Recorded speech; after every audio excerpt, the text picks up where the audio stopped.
with God's help, Israel defeated every one of those armies that attacked them.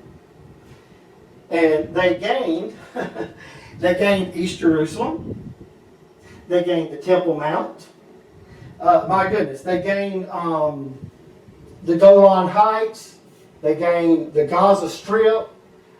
They gained some part which was belonged to Egypt, but they gave that back to Egypt. So anyway, but they kept the Gaza Strip, they kept the Golan Heights, and of course they kept East Jerusalem, and they kept the Temple Mount. But right now, you can look this up. The rabbis, they've got everything ready to rebuild their third temple. They got the menorah, they got all the utensils, they got everything. They got the priest garments. They've been teaching these young men. So they've got everything ready to go, except they just have not went up there. And of course, you know, they probably don't want to get up on the Temple Mount and do that yet, knowing that it's going to trigger a missile could you know, be misguided and blow the thing up. You know, something shot from, let's say, the Gaza Strip or something, you know, goes over there and mysteriously blows up that thing. But anyway, that's just, you know, that's speculation. Earthquake could happen, could level it. So just however God wants, or it could stand there like I think they're trying to do. They want to build their temple beside it, so that the Arabs could worship there, Jews could worship here, and they're talking about building like a small building between them, like a welcome center, you know.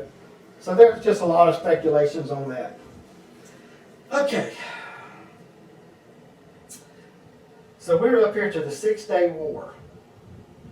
So time rocks right along. And this is about when we start getting born here. You know, I was born in 62, so I was 5 years old when this happened. I was born 5 years before this Jubilee of 67, 68. So ask yourself a question. When were you born? Were you born after 67 or before 67?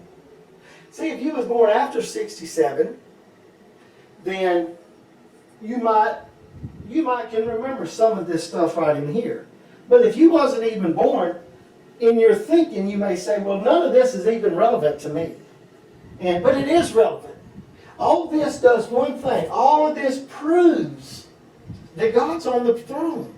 All of this proves that God's watching over His people. And the fact that we had this blood moon in 2014, 2015 just lets us know that there had been 1, 2, 3, 4, 5, 6, 7, 8 previous blood moons. God is still warning us with signs in the heavens. And you just can't say that means nothing because I wasn't even born back then. Well, we're not. This isn't your story. This is God's earth. This is God's heaven. He owns your breath. He owns my breath. He is closer to us than our very own breath. So you just can't say, well, I don't care what's going on in this world. You better care because, see, God is not in your story. You are in God's story. And you're going to have to decide, do you want to be part of God's future and live with Him forever? Or do you want to stay doing things for yourself like the devil did? Because you're either going to be part of God's future or you're going to be part of the devil's future. But you're going to be part of one of the two. There's no third. You're going to be in God's future or the devil's future. So you've got to make that decision.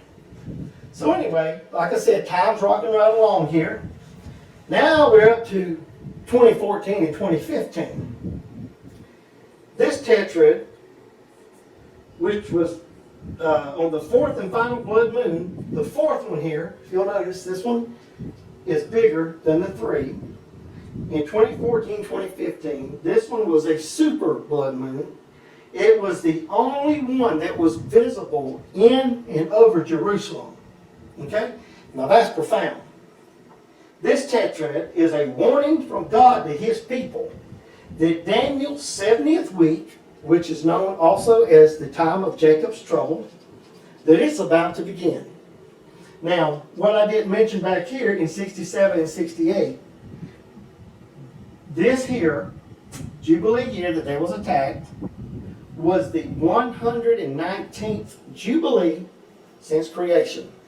And it was the 9th one of the 10 of Rabbi Judah ben Samuel's prophecy. Now this is where it gets really interesting, okay? It is now August the 27th. And like I've already mentioned, on August the 24th, we had Erewhon roll his armament into Syria, okay? That at the end of the 10th Jubilee, the Messianic end times would begin. Now, what does that mean? Okay, well, let me tell you this. If I can see where I'll put it. The Messianic end times, that word means to be of and related to the Messiah, inspired by the hope or belief in the Messiah. Well, friend, we got those, the rabbis over there in Israel, they are all looking for their Messiah. You got Rabbi Glaserson with the Bible codes. I'm telling you, he has got so many Bible codes that tell of the Messiah in 5776, 5777. Which, when this Jubilee ends, whether it's either going to be in September or October, 5777 ends. I'm sorry, 5776 ends on Rosh Hashanah. The Jewish year 5777 begins. And we are right there, friend. We are right there. We are right there. That's where we are. Prophetically, we are right here. We are coming to the very end of the 120th Jubilee.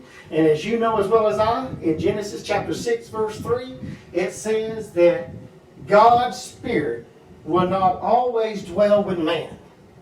That his years will be 120. His years will be 120. Now, was he talking about calendar years? Or was he talking about Jubilee years? I personally believe, as many others do, he's talking about Jubilee years. What he is saying there is, he is saying, you are flesh. You are flesh. And you're going to get 120 Jubilee years, and that stuff's ending. It's over. And what's going to happen is 120 years, which equates to 6,000 years. God's given man 6,000 years to walk in the flesh, to be fleshy, to seek after the cravings of the flesh. And his Spirit ain't going to fight with you forever. And that's what it means to strive with. God's Spirit for 6,000 years has been striving with the flesh and the cravings of the flesh of man. And God said it ain't going to be that way. Because when this ends, when his Messianic end time, the 70th week comes to a close, Jesus Christ is coming back to this earth, and the devil is going to be cast into the bottomless pit, and God's Spirit is not going to strive with the cravings and the wickedness of man's flesh. Because that deceiver, the devil, is going to be bound and cast for 1,000 years in the bottomless pit. And God, Jesus Christ, is going to rule and reign for 1,000 years on this earth. And we are, you and I, who are born again, we're going to be in a glorified body. We're not going to have a fleshly body that craves after the things of the flesh. We're going to have a body that is just going to just love and can't get enough of God. That's what we're going to have. So man's 120 years, we're coming to the end of the 120th, and we're about to begin the 70th week. But when does it begin? That's the reason why I have not put a date on here. I cannot tell you when it's going to begin. But what makes it begin is the signing of the covenant. And that's what this picture here is about. This is Mr. Erewhon addressing the United Nations. I'm not trying to say he's the Antichrist, but he sure is acting up. But he does things